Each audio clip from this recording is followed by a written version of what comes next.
Hello my dear students, welcome back to the class. So today we are going to continue the lecture. Okay, we are going to continue the lesson that we had stopped. Okay, so we were discussing about Nelson Mandela and his long walk to freedom. So हमने I think so page number 21 तक के complete कर लिया है और अभी हम उसके जो नीचे वाला जो पार्ट है यहाँ से हम स्टार्ट करने वाले हैं. So let us begin. In life, every man has twin obligations. Twin means what? Two. Obligations means responsibilities.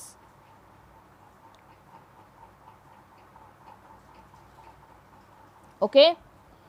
Obligations to his family, to his parents, to his wife and children, and he has an obligation to his people and community, his country. Okay so what Nelson Mandela believe कि हर एक इंसान की अपनी दो responsibility होती है. एक तो होती है उसके पेरेंट्स की तरफ, उसकी फैमिली की तरफ, उसकी वाइफ की तरफ, उसके बच्चों की तरफ, और दूसरी एक उसकी जो रिस्पॉन्सिबिलिटी होती है वो होती है उसके कम्युनिटी, उसके कंट्री और उसके लोगों के प्रति. Okay, so he is believing that he has two obligations. Okay, in a civil and human society every man is able to fulfill those obligations according to his inclinations and abilities, but in a country like South Africa, it was almost impossible for a man of my birth and color to fulfill both of those obligations. In South Africa, a man of color who attempted to live as a human being was punished and isolated. In South Africa, a man who tried to fulfill his duty to his people was inevitably ripped off from his family and his home and was forced to live a life apart, a twilight existence of secrecy and rebellion. I did not in the beginning choose to place my people above my family, but in attempting to serve my people, I found that I was prevented from fulfilling my obligations as a son, a brother, a father and a husband. See, Nelson Mandela क्या बोलते हैं कि हर एक इंसान की दो responsibility है, एक उसके घर की तरफ और एक उसके कंट्री की तरफ. और हर एक सोसाइटी में इंसान अपनी कैपेबिलिटी, अपनी खुद की बिलीफ, अपने इंक्लाइनेशंस, अपने आइडियाज़, अपनी रिस्पॉन्सिबिलिटीज़ और अपनी एबिलिटीज़ को ध्यान रखते हुए वो सारे ऑब्लिगेशंस को फुलफ़िल करता है. बट साउथ अफ्रीका जैसी कंट्री में, जहाँ पर उनकी तरह जो बर्थ लिया है, जैसे कि हम बोल सकते हैं black people, okay, so the one who has taken the birth like Nelson Mandela, the one who has the colour like him, could not fulfill those obligations, could not fulfill both the obligations, because हाँ चलो वो ठीक है, अपने family के लिए वो अपना सब रिस्पॉन्सिबिलिटी फुलफ़िल कर दे, लेकिन अगर वो अपने कम्युनिटी और अपनी कंट्री के डिसीजन मेकिंग कैपेसिटीज़ में इंटरफेयर करता है तो वहाँ पर उसको क्या मिलती है? पनिशमेंट मिलती है. उसे एक आइसोलेटेड ज़िंदगी गुजारनी पड़ती है, because he is forced to do that. He is imprison for these things. Okay, तो स्टार्टिंग में नेल्सन मंडेला ने कभी भी इतनी प्रायोरिटी नहीं दी उनके लोगों को. उन्होंने कभी जो कम्युनिटी के लोग थे उनको उनकी फैमिली के ऊपर इतना टाइम नहीं दिया, बिकॉज उनको ये पता चला कि जब अगर मैं ऐसे करूँगा तो शायद से मेरे को पनिशमेंट मिलेगी. तो स्टार्टिंग में in the initial days he was like कि चलो ठीक है, फैमिली इज़ एवरीथिंग. बट जैसे जैसे उनको ये रियलाइज़ होने लगा कि I have to serve my people, okay, so he started participating in the community, he started working for the community of the black people, and he started raising his voice against the white government, white supremacy. Okay, अब ये करते वक्त उनको realise हुआ कि शायद से अगर वो अपने कंट्री के लोगों को सर्व करेंगे तो शायद से वो एक बेटे होने का ऑब्लिगेशन, एक ब्रदर होने का ऑब्लिगेशन शायद से फुलफ़िल नहीं कर पा रहे हैं. समझ में आया? समझ में आया सभी को? मतलब वो क्या बोल रहे हैं कि दो दो रिस्पॉन्सिबिलिटीज़ हर एक के पास है, लेकिन हर कोई अपनी अपनी कैपेबिलिटी, अपनी एबिलिटी और अपनी प्रायोरिटी के हिसाब से ये डिसाइड करेगा कि किसको कितनी वैल्यू देनी है.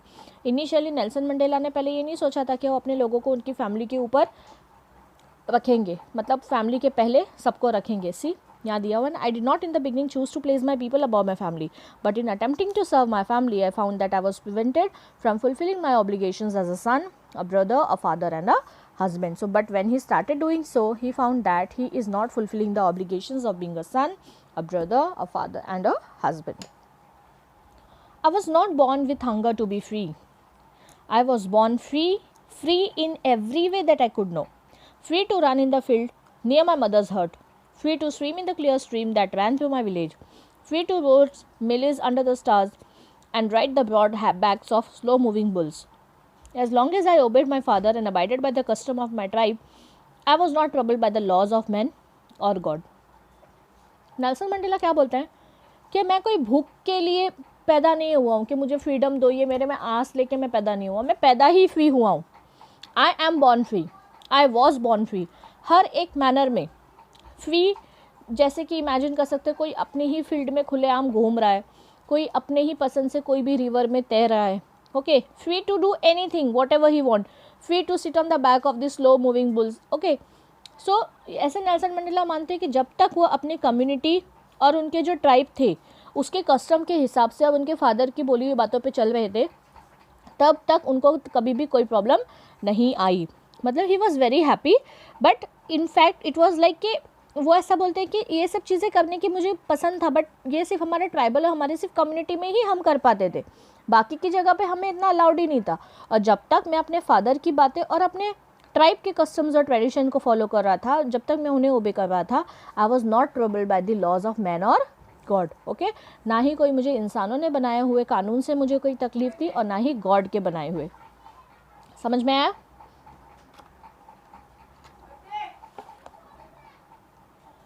It was only when I began to learn that my boyhood freedom was an illusion. Illusion means just an imaginary thing, okay? Something that appears to be, but it is not. See, imaginary. When I discovered as a young man that my freedom had already been taken from me, that I began to hunger for it. At first, as a student, I wanted freedom only for myself. The transitory means not permanent, means the thing that is going to be changed. The transitory freedom of being able to stay out at night, read what I pleased. Please means that makes me happy, and go where I chose. Later, as a young man in Johannesburg, I yearned for the basic and honorable freedoms of achieving my potential, of earning my keep, of marrying and having a family, the freedom not to be obstructed in a lawful life. ये जब बाद में Nelson Mandela जैसे एक teenage में आए, boyhood में means आए जब वो, तब उनको रियलाइज़ होने लगा कि फ्रीडम जो अभी ये सोच रहे हैं कि ये हमेशा रहेगा, ये जो फ्रीडम उनको चाहिए वो सिर्फ एक इमेजिनरी है। बट उनको बाद में जब वो यंग मैन हो गए तब उनको रियलाइज़ हुआ कि उनका फ्रीडम तो ऑलरेडी ले लिया गया है, ओके। सो सबसे पहले तो एज अ स्टूडेंट वो सिर्फ फ्रीडम खुद के लिए मांगते थे, बट बाद में उनको रियलाइज़ हुआ कि ये जो ट्रांजिटरी फ्रीडम है, बाहर जाने का, रात को कहीं भी घूमने का, नाइट आउट करने का, then to read the books, okay, जो उनको पसंद है उसे रीड करने का, या फिर जहाँ भी उन्हें पसंद है वहाँ जाने का, ये सारी जो चीज़ें हैं ये तो टेम्पररी है, this are not permanent, okay. बाद में उनको रियलाइज़ हुआ कि जब मैं जोहानिसबर्ग गया तब वहाँ पर मुझे जो बेसिक कीपिंग्स थी मेरी लाइफ की, अर्निंग है या फिर उनकी पसंद से किसी को उनको मैरी करना है, ओके, शादी करनी है, फैमिली सेटल करनी है, तो ये सारी चीज़ें भी लॉफुल नेचर के वजह से ऑब्स्ट्रक हो रही थी, ओके। तो ये ऐसा सोचते थे कि ये सारी चीज़ें, the freedom which I have and that I want should not be obstructed in a lawful life, मतलब किसी के बनाए हुए कानून के वजह से मेरी ज़िंदगी पे कोई असर नहीं होना चाहिए। But then I slowly saw that not only was I not free but my brothers and sisters were not free. उनको फिर बाद में ये रियलाइज़ हुआ कि ये जो सारी चीज़ें ऑब्स्ट्रक्शन रेस्ट्रिक्शंस हो रहे हैं ये सिर्फ और सिर्फ नेल्सन मंडेला के साथ ही नहीं है, बट उनके जितने भी भाई लोग हैं, इन द सेंस लाइक यहाँ पर ब्रदर्स एंड सिस्टर्स किसको रिप्रेजेंट कर रहे हैं, सेम कम्युनिटी के लोगों को। So they were also not free. I saw that it was not just my freedom that was curtailed, curtailed means what, reduced, but the freedom of everyone who looked like I did. That is when I joined the African National Congress, and that is when the hunger for my own freedom became the greatest hunger for the freedom of my people. So when Nelson Mandela realized that it was not only his freedom that was curtailed, but also the freedom of his brothers and sisters of the same community that was also prevented. मतलब उनके भी community के लोगों के साथ ये साथ अत्याचार किया जा रहा था, उनकी भी रिस्पॉन्सिबिलिटीज़ को हटाई जा रही थी, उनके जो राइट्स थे उन्हें नहीं दिए जा रहे थे, okay. They were also tortured, they were also exploited, okay. It was this desire for the freedom of my people to live their lives. See, इसके पहले क्या हुआ, तो नेल्सन मंडेला को जब ये चीज़ रियलाइज़ हुई तब उन्होंने अफ्रीकन नेशनल कांग्रेस को ज्वाइन किया, और बाद में उनको ये एहसास हुआ कि ये जो भूख है उनकी फ्रीडम की है, उनकी खुद की नहीं है, बल्कि सारे लोगों की है जो उनकी कम्युनिटी को बिलोंग करते हैं, okay. So he said that this was not the only hunger of mine, but it was the greatest hunger for the freedom of my people, means for the freedom of his people. It was this desire for the freedom of my people to live their lives with dignity and self-respect that animated my life, that transformed a frightened young man into a bold one, that drove a law-abiding attorney to become a criminal, that turned a family-loving husband into a man without home, that forced a life-loving man to live like a monk. See, Nelson Mandela एक काफ़ी reputed इंसान माने जाते हैं हमेशा, because he always followed law, he was law abiding, he was a great person, he was a great young man, he was a very good and family loving husband. Okay so यहाँ पर ये जो इनका जो freedom fight था, इसके वजह से ग्रेट नेल्सन मंडेला ने अपने आप को पूरी तरह से चेंज कर दिया, बिकॉज जिनके अगेंस्ट वो फाइट कर रहे थे उन्होंने और उनकी सिचुएशन ने ये उनके ऊपर प्रेशराइज किया कि वो सिचुएशन के हिसाब से बदल जाए. एंड डेफिनेटली ना, अगर नेल्सन मंडेला बहुत ही प्यार से बात करते, अगर हर चीज़ लॉ के हिसाब से चलते, तो शायद से उन्हें इतना जल्दी फ्रीडम नहीं मिलता. आई थिंक सो इनकी हिस्ट्री में 18 साल तक के वो प्रिजन में रहे. ओके तो ये भी बात बताई गई है कि Nelson Mandela he was in prison for 18 years. Okay so we can just imagine that how cruel this white supremacy was. Okay, how people they were, okay, how bad they were. So ये एक जो desire था freedom का, इसने Nelson Mandela की पूरी तरह से एक ओवरऑल पर्सनालिटी को चेंज कर दिया. एक जो फ्राइटन यंग मैन था उसको एकदम बोल्ड बना दिया, एक लॉ बाइंडिंग अटॉर्नी को क्रिमिनल जैसे बिहेव करने की कोशिश करवाई, और एक फैमिली लविंग हस्बैंड को एक बिना घर के जो इंसान जैसे भटकता है उसकी तरह उनकी पर्सनालिटी कुछ हो गई थी. ओके बिकॉज ये सारी चीज़ें वो क्यों कर रहे थे? Just to attain the freedom. Okay और ये जो बिहेवियर था उनका, ये किसके अगेंस्ट था? वाइट सुप्रीमेसी के. I am no more virtuous or self-sacrificing than the next man, but I found that I could not even enjoy the poor and limited freedom I was allowed when I knew my people were not free. Freedom is indivisible. The chains on any one of my people were the chains on all of them. The chains on all of my people were the chains on me. I knew that the oppressor must be liberated just as surely as the oppressed. A man who takes away another man's freedom is a prisoner of hatred. He is locked behind the bars of prejudice and narrow-mindedness. I am not truly free if I am taking away someone else's freedom, just as surely as I am not free when my freedom is taken from me. The oppressed and the oppressor alike are robbed of their humanity. So what Nelson Mandela says? Nelson Mandela says that कि मुझे ये पता है कि मेरे लोगों के जो फ्रीडम के ऊपर जो रेस्ट्रिक्शंस है, जो उनके ऊपर चेन है, ये सिर्फ चेन उनके ऊपर नहीं है बल्कि पूरी कम्युनिटी पे है.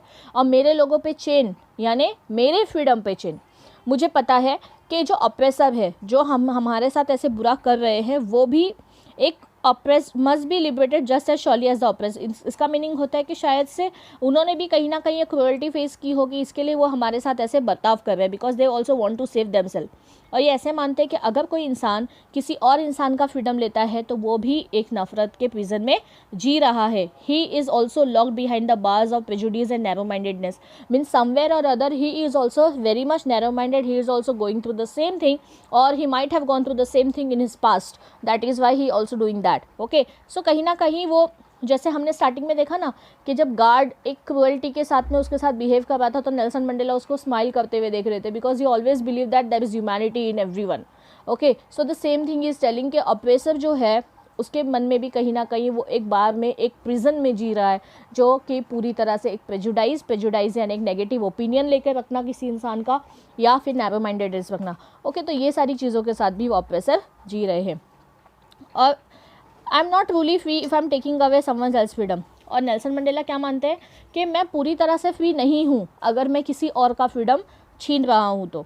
ओके तो ये बोलते हैं कि जो ऑप्रेस्ड है और जो ऑप्रेसर है, मतलब जो क्रुएल्टी कर रहा है और जिस पे ये अत्याचार हो रहे हैं, वो दोनों भी इंसानियत से वंचित है. ओके मतलब वो दोनों भी काफ़ी दूर है ये सारी ह्यूमैनिटी से. Means they have to develop themselves, they have to free themselves. The oppressed has to release itself from the oppression, and the oppressor has to change the mentality, has to understand that if he is taking the freedom of other man, then definitely he is also not free.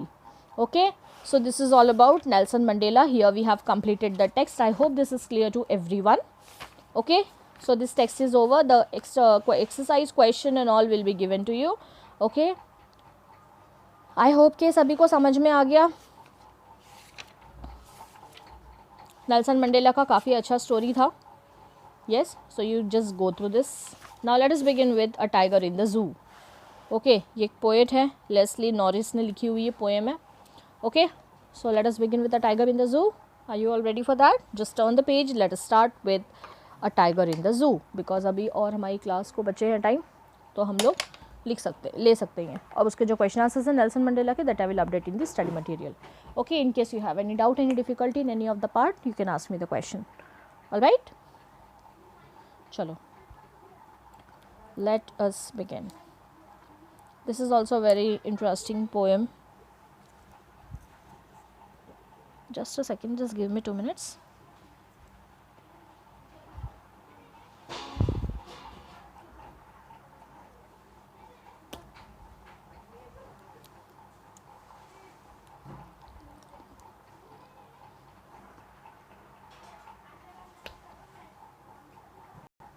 A tiger in the zoo.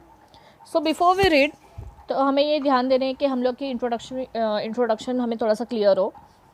Okay, so this poem is basically about a tiger in the जू. यहाँ पर poet compare कर रहे हैं एक जू के tiger को एक हैबिटेट, नेचुरल हैबिटेट यानी एक जंगल के टाइगर से.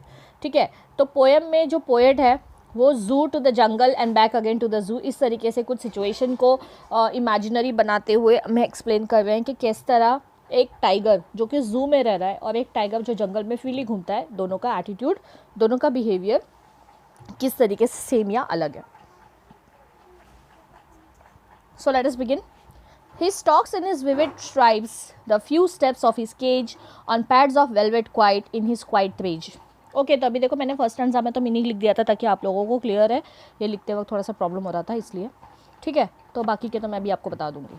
सो he stalks in his vivid stripe. He means what? The tiger. Okay, तो जो टाइगर है वो अपने ब्राइट स्ट्राइप्स में फॉलो कर रहा है किसको? कुछ जो उसके छोटे छोटे स्टेप्स है वो लेकर वो पूरे केज में घूम रहा है. ओके, मतलब छोटे छोटे कदमों के साथ अपने केज में घूम रहा है. On pads of velvet quite. On pads of velvet quite क्यों बोला गया है? कि उसके जो कदम है उससे कोई आवाज़ नहीं होती है बिकॉज वो वेलवेट की तरह सॉफ्ट है. In his quiet rage. Quiet means what? Very silent. Rage means violent uncontrollable anger. मतलब जो उसका गुस्सा है वो उसको कंट्रोल करते हुए अपने छोटे छोटे इन द सेंस लाइक के उसके जो सॉफ्ट पैड्स हैं, सॉफ्ट उसके जो पॉज है उसको लेते हुए छोटे छोटे स्टेप्स के साथ वो केज में घूम रहा है. Okay, so we can just imagine एक केज है, केज के अंदर एक टाइगर है और वह अपने कदमों, छोटे कदम से घूम रहा है. ओके, और वो उसका जो बिहेवियर है वो कैसा है? He is in quiet rage. Means he is very angry from inside but he is not showing that anger.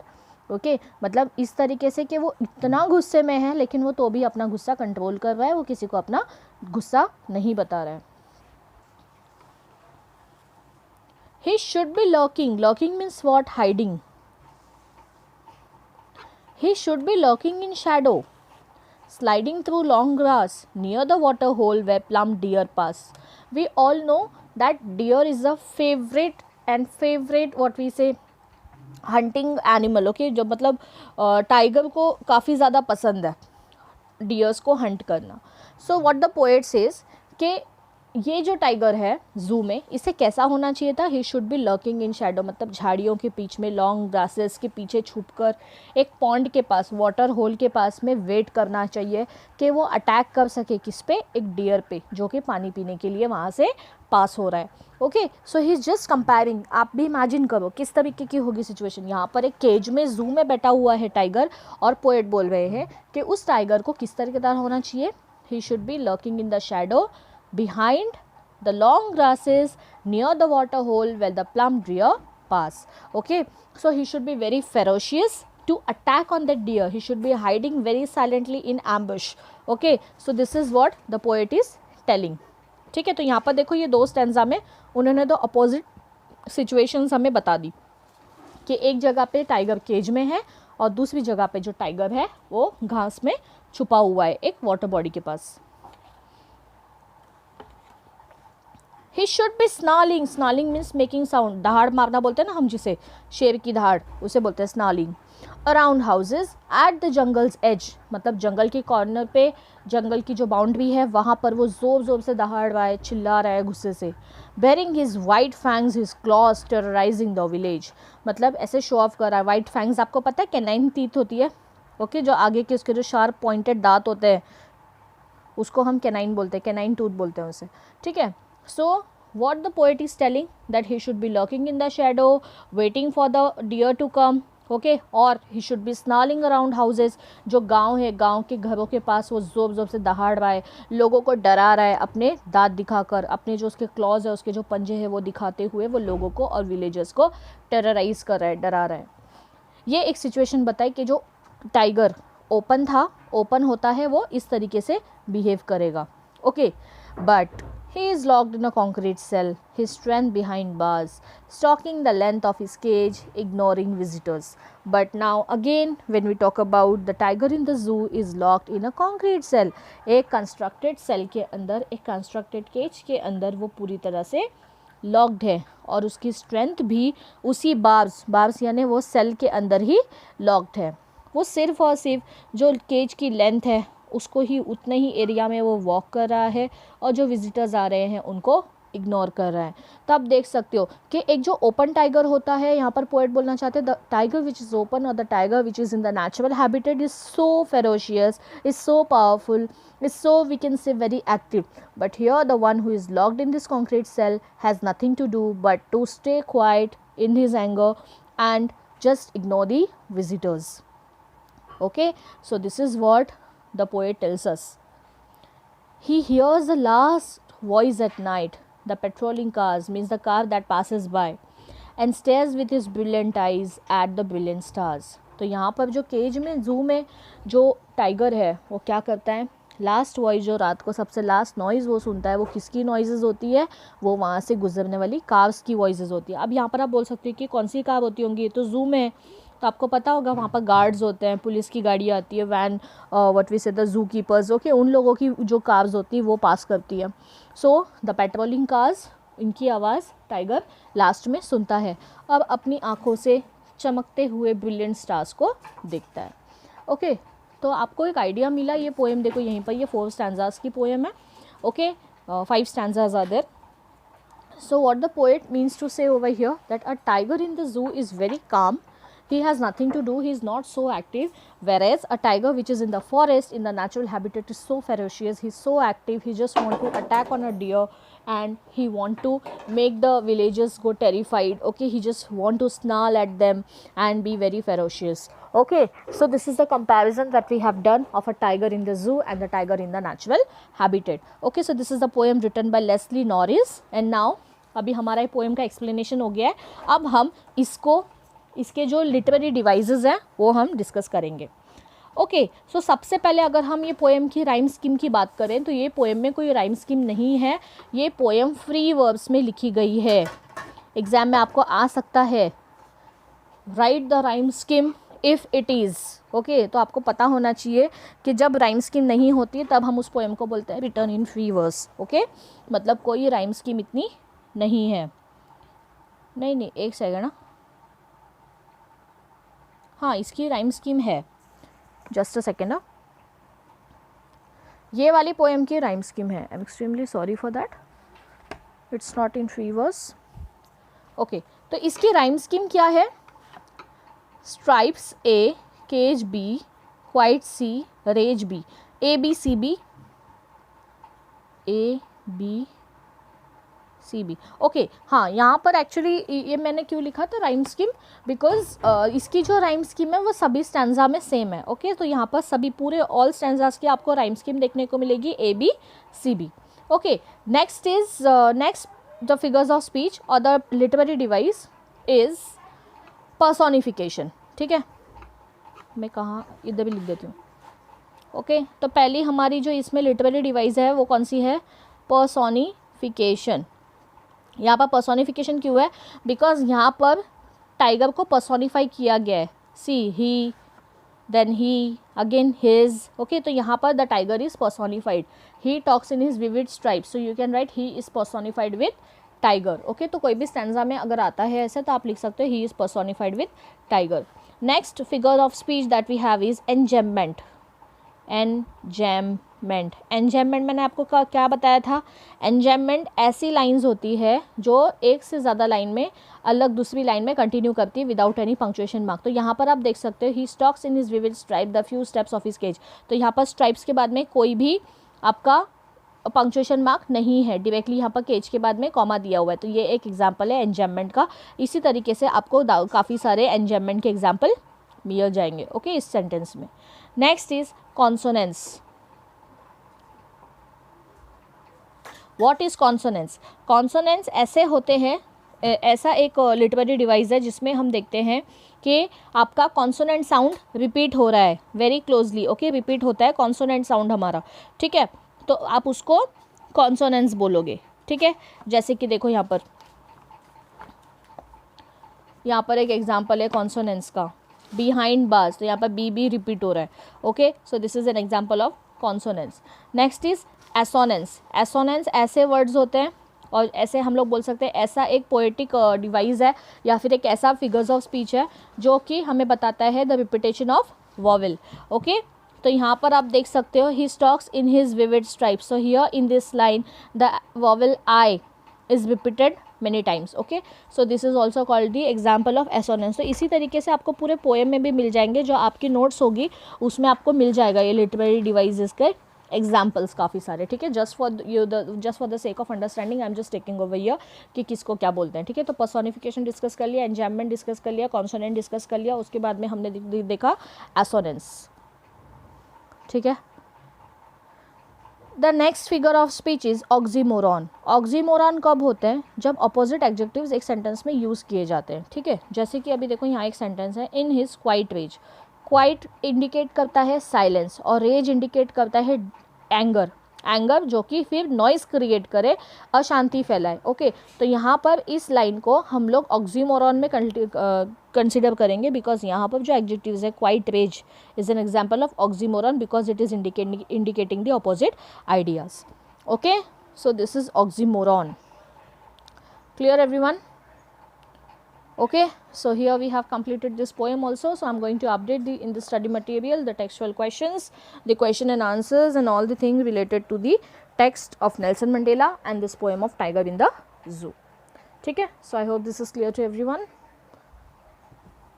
Come on, just go through the poem, revise it and try to understand, okay. If in case you have any doubt, any difficulty, you can write down the question somewhere and you can ask me in DSP, all right.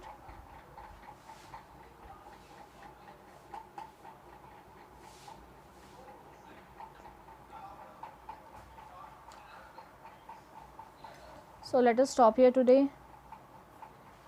Thank you so much. Thank you for watching.